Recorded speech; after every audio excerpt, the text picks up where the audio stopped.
નમસ્કાર and good morning વિદ્યાર્થી મિત્રો કેમ છો બધા today we are going to discuss about standard 11 unit 9 read 3 the name of the title is drip irrigation દોસ્તો drip એટલે શું તો કે drip એટલે ટપકવું અને irrigation એટલે સિંચાઈ irrigator verb છે irrigate એટલે જમીન કે પાકને પાણી પૂરું પાડવું અને irrigation is a noun form જેને કહેવાય સિંચાઈ જેને કહેવાય પાણી પૂરું પાડવું જમીન કે પાકને તે તો ડ્રીપ ઇરિગેશન એટલે શું તો કે watering plants by allowing drops trickle irrigation okay દોસ્તો તો આ હતું ટાઇટલ ડ્રીપ ઇરિગેશન વિદ્યાર્થી મિત્રો હું વિનોદ ગજેરા જીસેફ સ્ટાર એજ્યુકેશન આજના આ વિડિયો લેક્ચરમાં આપને ડ્રીપ ઇરિગેશન વિશે કંઈક માહિતી આપવા પ્રયત્ન કરું છું આશા રાખીએ કે તમને આ ટ્રાન્સલેશન અને વોકાબ્યુલરી દ્વારા ક્વેશ્ચન આન્સર અને શોર્ટ નોટ બહુ ઇઝીલી આવડી જશે let's begin friends drip irrigation એટલે શું what is drip irrigation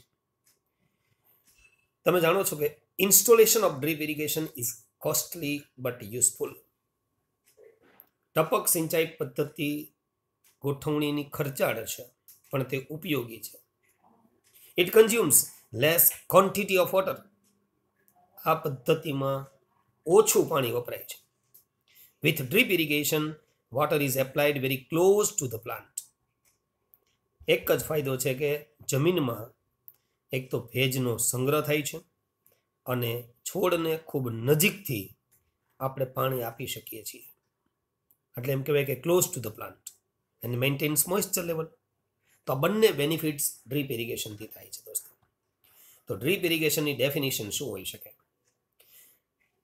let's begin drip irrigation involve એટલે સમાવેશ થવો તો ઇન્વોલ્વ તો સમાવેશ થાય છે તો શાનો સમાવેશ થાય છે સમાવવું ડ્રીપિંગ વોટર પાણીનું ટપકવું ઓન ટુ ધ સોઇલ જમીન પર ટપકવું એટ વેરી લો રેટ ખૂબ ઓછી માત્રામાં કેટલી માત્રા તો કે 2 to 20 લીટર પર આર પ્રતિ કલાકે 2 થી 20 લીટર બરાબર પાણી જમીનને મળે ફ્રોમ અ સિસ્ટમ કઈ સિસ્ટમ દ્વારા ઓફ સ્મોલ ડાયામીટર અહીંયા શબ્દ છે ડાયામીટર એટલે થિકનેસ ઓર વિડ્થ જેને કહેવાય જાડાઈ કે પહોળાઈ plastic pipes fitted with outlet એટલે એક પ્રકારનો બહાર નીકળવાનો માર્ગ જેને કહેવાય છિદ્ર આઉટલેટ બરાબર છે તો કોલ્ડ એમિટર્સ એને એમિટર્સ નામ આપવામાં આવ્યું છે ટપકા સ્વરૂપે પાણી જે બહાર નીકળવાના કાણા આપવામાં આવે છે એને એમિટર કહેવાય છે આપણે એમ કહી શકીએ emitter means small holes HOLES right emitters તો ટપક સિંચાઈની પદ્ધતિમાં થોડાક અંતરે નાના કાણા કરવામાં આવેલા હોય છે અને આ કાણા જે છે પ્લાસ્ટિકની પાઇપમાં એનો વ્યાસ પણ ઓછો હોય છે જુઓ ડાયામીટર એની પહોળાઈ પણ ઓછી હોય છે એટલે એમ કહી શકાય કે ટપક સિંચાઈ પદ્ધતિ એટલે એક એવું તંત્ર એક એવી સિસ્ટમ કે જેમાં જે એમિટર્સના નામે ઓળખાતા જેને આપણે છિદ્રો કહીએ છીએ એ એમિટર્સ ધરાવતી નાના ડાયામીટર વ્યાસવાળી પ્લાસ્ટિકની પાઇપો અત્યંત ઓછી માત્રામાં આપણે જે વાત કરીએ એ પ્રમાણે ઓછી માત્રામાં બરાબર છે જમીન પર પાણી ટપકે છે આ ધીમે ધીમે ધીમે છોડને પાણી મળે છે અને છોડ ડેવલપ થાય છે right water is applied close to the plants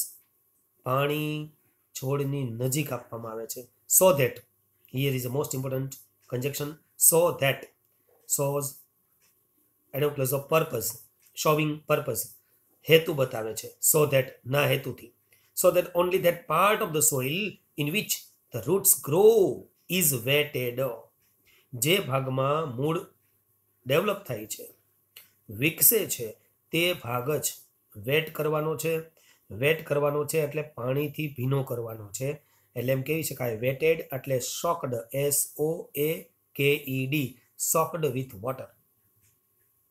બરાબર. તો આ એનું મેઇન કામ છે કે પાણીથી એને ભીનો કરવાનો છે. અનલાઇક સરફેસ વોટર, જો સરફેસ વોટર એટલે શું? સપાટી પર પાણી પાવું. સ્પ્રિંકલર એટલે ફુવારાથી પાણી પાવું. તો સરફેસ ઇરિગેશન અને સ્પ્રિંકલર ઇરિગેશન આ બંને સિંચાઈની પદ્ધતિથી જુદું, કારણ કે એ પદ્ધતિમાં શું થાય છે? Which involves wetting the whole soil, એમાં સમગ્ર જમીન પાણીથી પલળે છે. તો જુઓ, જમીનની સપાટી પર એટલે સરફેસ પદ્ધતિ અને છંટકાવ એટલે સ્પ્રિંકલર પદ્ધતિ કે જેમાં સમગ્ર જમીન પલાળવાની થાય છે. તેનાથી ઉલટું અનલાઇક આપણે જોઈએ તો ટપક સિંચાઈ પદ્ધતિમાં શું હોય છે? તો કે ટપક સિંચાઈ પદ્ધતિમાં ફક્ત પાણી છે એ છોડને જ આપવામાં આવે છે, નજીક જ. With drip irrigation water application are more frequent, વધારે વખત આપવામાં આવે છે. જુઓ, મોર ફ્રીક્વન્ટ, વધારે વખત આપવામાં આવે છે. ફ્રીક્વન્ટ એટલે અવારનવાર, વારંવાર થતું. બરાબર, અવારનવાર, frequent, usually every 1 to 3 days. Then with other methods, and this provides a very favorable high moisture level in the soil. આનાથી ફાયદો થશે, જમીનમાં ભેજનું પ્રમાણ વધારે જળવાશે. બરાબર, કારણ કે એક દિવસે 3 દિવસમાં એને દર 3 દિવસે, એક દિવસથી માંડીને દર 3 દિવસે પાણી જ્યારે આપવામાં આવે છે ત્યારે આ ભેજનું લેવલ જળવાઈ રહે છે. In which plants can flourish. દોસ્તો, અહીં શબ્દ છે ફ્લરિશ. ફ્લરિશ એટલે ડેવલપ થવું અથવા ગ્રો થવું, જેને આપણે કહેવાય વિકસવું. બરાબર છે. તો ટપક સિંચાઈમાં વારંવાર પાણી આપવું પડે છે. બરાબર છે. લગભગ સામાન્ય રીતે 1 to 3 days, એક અથવા ત્રીજા દિવસે. બીજી પદ્ધતિ કરતાં વધારે સમય પાણી આપવું પડે છે. બીજી મેથડ કરતાં વધારે સમય પાણી આપવું પડે છે. તેનાથી ભેજનું પ્રમાણ, જમીનમાં જે પ્રમાણ હોવું જોઈએ એ પ્રમાણ વધે છે અને એટલે છોડ સારી રીતે डेवलप થાય છે. आई बात समझ में? यस फ्रेंड्स, जब कोई बात समझ में आए तब हम क्या कहते हैं? Yeah, only one time. Now listen second paragraph. Drip irrigation is most suitable for row crops. Drip irrigation છે એ રો ક્રોપ્સ. રો એટલે શું? તો કે હારમાં વાવવાના હોય, લાઇનમાં વાવવાના હોય, કતારમાં વાવવાના હોય એવા પાક. વેજીટેશન, સોફ્ટ ફ્રૂટ, આ બધા પાક. તો કે કાચા પાક જેવા કે ફળ, શાકભાજી, આ બધા રો, એ બધા રો ક્રોપ્સ કહેવાય, કાચા પાક કહેવાય. જુઓ, રાઈટ. તો એ ટપક સિંચાઈ સૌથી વધુ માફક આવે છે. And tree and wine Orchard. તો વાઇન ઓર્ચાર્ડ એટલે આપણે વેલીઓ જે આવે ને, દ્રાક્ષ જેવા સૂકા મેવા માટે જે વેલાઓ હોય, ઓર્ચાર્ડ હોય, એ ઉગાડાતી હોય એવી જમીન હોય, એવો વિસ્તાર હોય કે એવી વાડી હોય, દ્રાક્ષની વાડી, એને વાઇન ઓર્ચાર્ડ કહેવાય. તો વેર 1 or more emitters can be provided for each plant. તો દરેક પ્લાન્ટને એક એમિટર ના ચાલે એટલે એકથી વધારે એમિટર છિદ્રો ત્યાં પ્રોવાઈડ કરવામાં આવે છે, આપવામાં આવે છે, જેથી કરીને એ છોડમાં વધારે દ્રાક્ષ આવે. દાખલા તરીકે તો એ ફ્રૂટ માટે વધારે પાણીની જરૂર પડે છે. એનું થડ એક છે પણ એનો વેલો વધારે મોટો છે એટલે એને પાણી વધારે જોઈશે.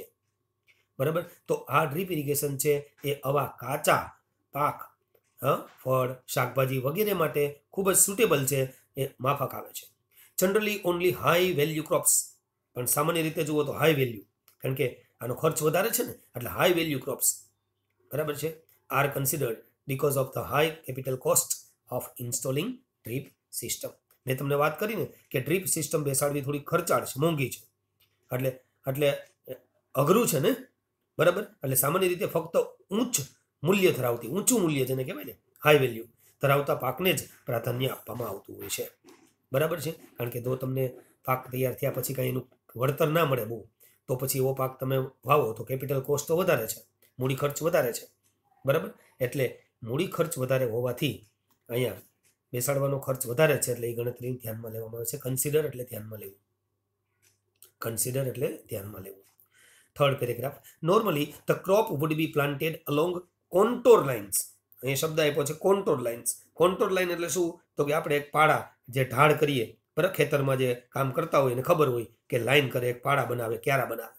તો કોન્ટોર લાઇન્સ આવા પાડા ઉપર જ તે વાવવામાં આવે છે. જુઓ, normally the crop would be planted along એટલે સમાંતર, કોન્ટર લાઇન્સ એટલે પાડા પર, ઢાળા પર, and the water supply pipes would be laid along the contour also. અને જે પાઇપ છે એ પણ ત્યાં લે એટલે સેટ ડાઉન કરવી, બરાબર, ગોઠવવું, પાથરવું. તો એને પણ ત્યાં જ એના અલોંગમાં જ તે એની સમાંતરે પાઇપને ગોઠવવામાં આવે છે. બરાબર છે. તો આ રીતે પાઇપ છે એ પાડાની અંદર આમ કે થોડી ઢાંકવામાં આવે છે. બરાબર છે, જેથી એને તડકો ના લાગે. Right. Drip irrigation is suitable for most soils. લગભગ બધા જ પ્રકારની જમીન હોય તો એ ઉપયોગી છે. બરાબર, અલગ અલગ જમીન હોઈ શકે તો એ જમીન માટે ઉપયોગી છે. જુઓ, ઓન ક્લે સોઇલ, દાખલા તરીકે ચીકણી માટી છે તો water must be applied slowly. તો એમાં ધીમે ધીમે પાણી આપણે આપવું પડે. એકારે ટપ ટપ ટપ ટપ પાણી કરીએ તો ચીકણી માટી હોય તો નીચે ઉતરવાને બદલે સાઈડમાં ઉતરી જાય પાણી, પાટલામાં ઉતરી જાય, સાઈડમાં પાણી ખાબોચિયું ભરાઈ જાય. એટલે avoid surface water ponding or run off. તો શું થાય? પોન્ડિંગ થઈ જાય. પોન્ડિંગ એટલે શું? તો કે પાણી ભરાઈ રહેવું તે, એટલે એક્યુમ્યુલેશન ઓફ વોટર. એટલે રન ઓફ એટલે શું? તો કે ફ્લો આવે, તો વહી જવું. તો પાણી જે વહી જાય એ વહી ન જાય એટલા માટે આપણે આવું હોય ત્યારે એને ધીમે ધીમે પાણી આપવું પડે. એટલે જોવું પડે કે જમીન કઈ છે, ક્લે જમીન છે કે સેન્ડી છે. દાખલા તરીકે on sandy soils higher emitter discharge rates will be needed to ensure adequate lateral wetting of the soil. માની લો કે જમીન રેતાળ છે તો પછી એમાં એને વધારે એમીટર મૂકવા પડશે ડિસ્ચાર્જ માટે. કારણ કે એને વધારે એટલા માટે કે રેતાળ જમીનમાં પાણી તમે જેવું ટપકશે તરત નીચે ઉતરી જશે તો ઉપરનો ભાગ કોરો રહેશે. એટલે આ લેટરલ વેટિંગ સોઇલ જે કહેવાય એ પાણી માટે બહુ મહત્વની વસ્તુ છે. અહીંયા લેટરલ લખો, લેટરલનો અર્થ છે બાજુ પરનું, બરાબર, from the side. Ready. Adequate એટલે તો આપણે ખબર છે સફિશિયન્ટ, પૂરતું. રેડી. તો અહીંયા આખું વાક્ય તમે બરાબર સમજી લો છો તો તમને વધારે ઝડપથી આવડી જશે. રેતીવાળી જમીન એટલે કે રેતાળ જમીન, એ જમીનને પૂરતો ભેજ મળી રહે, બરાબર છે, એ માટે પાણી બહાર નાખવાની ક્રિયા એટલે કે એમિટર્સની જે આપણે વાત કરીએ છીએ તો વધુ ઝડપથી થવી જોઈએ. અને એટલે આપણે આ વધારે એમિટર્સવાળા જે પાઇપ છે એ પાઇપ ત્યાં ગોઠવવા જરૂરી પડશે. Right.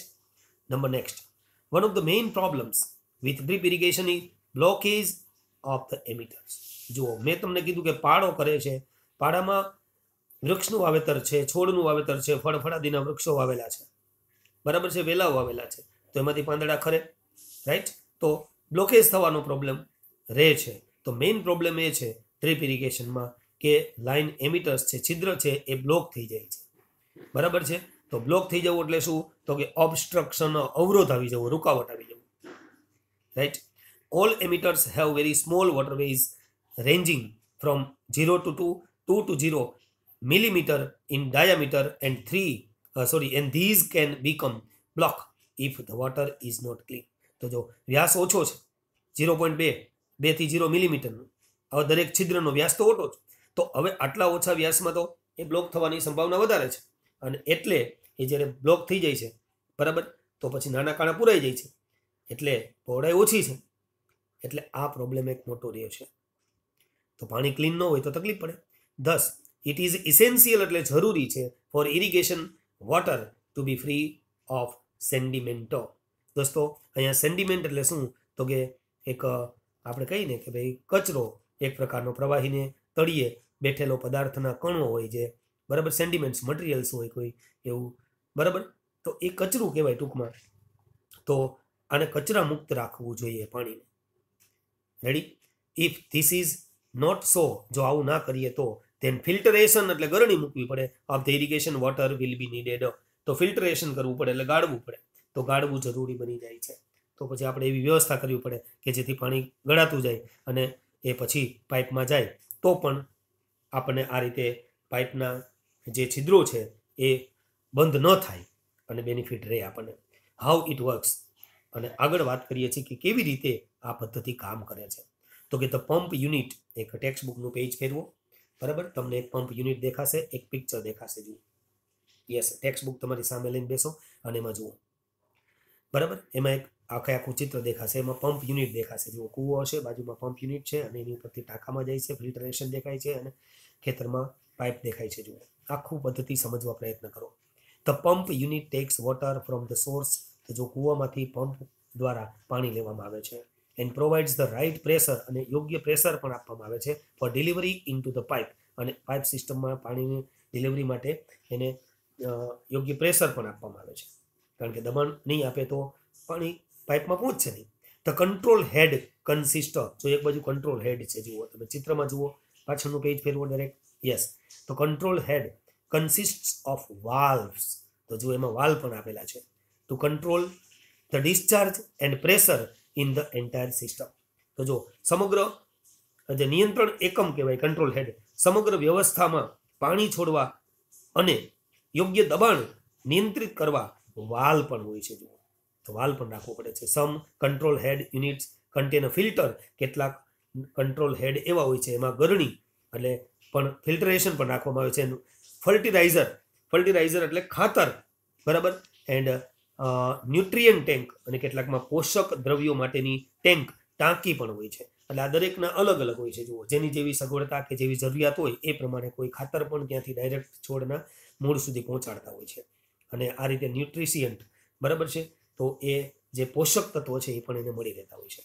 This slowly add a major dose of fertiliser into the water during irrigation. તો આ સિંચાઈ દરમિયાન, ઇરિગેશન દરમિયાન આ બધા જ, એટલે કે આ જે ખાતર છે કે પોષક તત્વો ધીરે ધીરે નિયત પ્રમાણમાં, એની યોગ્ય માત્રામાં પાણી સાથે ઉમેરાતા જાય છે, બરાબર. This is one of the major advantages of drip irrigation over other methods. અને હું તો તમને કહીશ કે આ જે ડ્રીપ ઇરિગેશન સિંચાઈની પદ્ધતિ છે એ બીજી પદ્ધતિઓ કરતાં આમાં આ મોટામાં મોટો બેનિફિટ છે. આવી રીતે છોડના સીધા મૂળ પર ખાતર કે પોષક તત્વો બીજી પદ્ધતિમાં આપણે પહોંચાડી શકતા નથી, અને જેને કારણે બીજા છોડ કે ઘાસ કે નિંદામણ કે એવા બીજા પ્રોબ્લેમ આપણે ઉપસ્થિત થતા હોય છે. અને લાસ્ટ પેરેગ્રાફમાં લખ્યું છે, ચિત્રમાં જુઓ તમે પાછળ, મેઇન લાઇન, પછી સબ મેઇન્સ અને lateral supply water from the control head into the field. તો દોસ્તો અહીં આપ્યું છે, અલગ અલગ લાઇનના નામ આપ્યા છે, કઈ કઈ લાઇન હોય છે, બરાબર છે. તો જુઓ, નિયંત્રણ એકમથી મુખ્ય એટલે મેઇન લાઇન, બરાબર છે, સબ એટલે પેટા લાઇન, અને છોડની બાજુમાં મેં તમને કીધું લેટરલ એટલે બાજુમાં, તો છોડની બાજુમાં આપેલી જે પાઇપલાઇન છે એમાંથી પાણી પૂરું પાડવામાં આવે છે. They are usually made from PVC or polyethylene hose and should be buried below ground because they easily wear out, એટલે નકામું થઈ જવું, become useless when exposed to direct solar radiation. Solar રેડિયેશનના ડાયરેક્ટ જો કોન્ટેક્ટમાં આવે તો પાઇપ છે એ વેર આઉટ થઈ જશે, નકામી થઈ જશે, એટલે ત્યાં રાખવામાં કોઈ ફાયદો નથી. તો પાઇપ શાની બનેલી હોય છે? તો સામાન્ય રીતે કે પીવીસીની, બરાબર, કે પોલીઇથિલિન ની બનાવેલી હોય છે. અને સૂર્યના સીધા તડકામાં જો આપણે રાખીએ તો પાઇપ વેર આઉટ થઈ જાય, બિનઉપયોગી થઈ જાય. એટલે એ માટે એને જમીનની અંદર દાંટવામાં આવે છે. બરીડ એટલે દાંટવું, બિલો ધ ગ્રાઉન્ડ, એ પાડો મેં તમને કીધો હતો ને, એની અંદર દાંટવામાં આવે છે, રાઈટ. ત્યાર પછી જુઓ, lateral pipes are usually 13 to 32 millimetre diameter. તો જુઓ, લેટરલ પાઇપ છે જે છોડની બાજુમાં જે નાખવામાં આવેલી પાઇપ છે એ સામાન્ય રીતે 13 થી 32 મિલીમીટરનો વ્યાસ ધરાવતી હોય છે, right. Emitters or drippers are devices used to control the discharge of water from the lateral to the plants. આ છોડની બાજુમાં દબાવેલી પાઇપમાંથી નીકળતા પાણીને નિયંત્રિત કરવા પાઇપમાં છિદ્રો પાડવામાં આવે છે. કારણ કે જો છિદ્રો પાડવામાં નહીં આવે, ડ્રીપર્સ એટલે એમિટર્સ એ જો નહીં કરવામાં આવે, બરાબર છે, તો અહીંયા પાઇપ યોગ્ય રીતે પાણી બહાર ફેંકશે નહીં, તો પાઇપમાંથી પાણી નીકળશે જ નહીં, તો કેવી રીતે મેળ પડશે દોસ્તો? એટલે બહુ જરૂરી છે કે પાણીની પાઇપ છે એ બ્લોક ન થવી પડે. અહીંયા ગ્લોસરી આપેલી છે દોસ્તો, એને પણ તમે જરાક સમજી લો, જેથી કરીને તમને એસક્યુ અને શોર્ટ નોટ બરાબર આવડી જાય. પણ તમે મારી પાછળ આ શબ્દ ઉચ્ચાર કરતા શીખી જાઓ, ડ્રીપિંગ, બરાબર, ડ્રીપિંગ બોલતા જાઓ. એમિટર્સ એટલે રિલીઝર, સિમિલર વર્ડ નિયરેસ્ટ મિનિંગમાં પૂછાય છે. મોઇશ્ચર એટલે વેટનેસ, કેપિટલ એટલે મની, જેને આપણે મૂડી કહીએ છીએ. ઇન્સ્ટોલિંગ એટલે ફિટિંગ ચાર્જ. કોન્ટોર એટલે કર્વ, બરાબર, પાડો જેને આપણે કહીએ છીએ, કર્વ. પોન્ડિંગ કલેક્ટિંગ થવું, એક ખાબોચી ભરાઈ જવું. એડિક્વેટ એટલે સફિશિયન્ટ. રન ઓફ એટલે એક્સ્ટ્રા. સેન્ડિમેન્ટ્સ એટલે ડિપોઝિટ્સ, જમા થયેલો પદાર્થ કણો. ન્યુટ્રિયન્ટ એટલે એનર્જી ફૂડ વિથ, જે આપણે પોષક તત્વો. ત્યાર પછી હોસ, જેને આપણે પાઇપ કહીએ છીએ, બરાબર. અને બરીડ એટલે કવર્ડ. અને રેડિયેશન એટલે રેડિયેશન એટલે કિરણો, બરાબર છે. તો આ વસ્તુ અહીંયા આપણે જોવા મળે છે દોસ્તો. તો વિદ્યાર્થી મિત્રો, અહીંયા આ સાથે આપણે આ યુનિટના ટ્રાન્સલેશન અને જે સિમિલર વર્ડ્સ છે એ પૂરા કર્યા છે. આશા રાખીએ કે તમને આ પાઠની અંદર ખૂબ જ ટ્રાન્સલેશનમાં ખ્યાલ આવ્યો હશે, શબ્દો પણ જાણવા મળ્યા હશે, અને આ રીતે તમે તમારા નોલેજને ડેવલપ કરી અને આગળના એસક્યુ વધારે સારી રીતે કરી શકો એવી શુભકામનાઓ સાથે વિદ્યાર્થીઓ બધાને best of luck, good luck. આ સાથે આપણે અહીં કામ પૂરું કરીએ છીએ આજના પીરિયડનું, અને નવા વિડીયો સાથે ફરીથી મળીએ છીએ દોસ્તો. ગમે તો લાઈક કરજો, શેર કરજો તમારા મિત્રોને, અને ફરીથી મળતા રહીશું. જય હિન્દ, જય ભારત, જય જય ગરવી ગુજરાત.